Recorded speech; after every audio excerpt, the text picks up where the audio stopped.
The Dunlap broadside, a rare copy of the Declaration of Independence, will soon be making its way to Belfast. It's going to happen next month. In preparation, a local library held a historical event detailing the revolutionary history of the coastal town, as well as talking about how the rare copy might have arrived 250 years earlier. Colin Gallagher has more.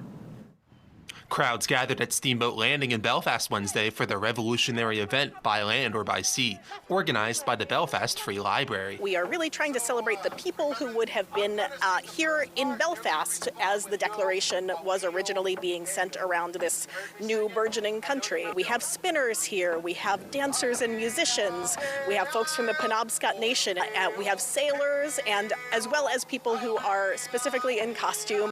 Reenactors brought to life many early settlers of the Belfast area during the Revolutionary War.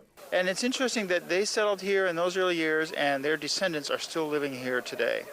And in the early days, they played an influential role. They were active in the civic community, serving on the boards of selectmen, doing all kinds of other responsibilities, because everybody had a community responsibility to make the settlement successful. We are honored to be able to continue to make this community successful in the 21st century.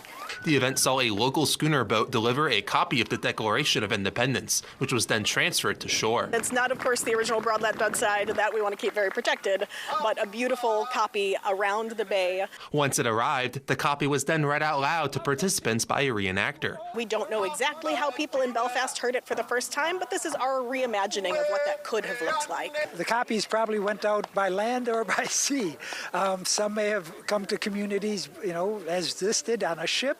The churches or meeting houses were also the center of government, and so that would have been the place where those copies would have been sent, and usually read probably by a clergy person. Many of those issues that they were confronting are issues we always confront. The importance of due process of law, the importance of freedom and people to be able to live and seek their happiness. One of 26 remaining Dunlap broadsides will be read at the Belfast Free Library during a 3-day event running August 13th through August 15th. You can sign up now for free tickets to the exhibit by visiting Belfast Free Library's website.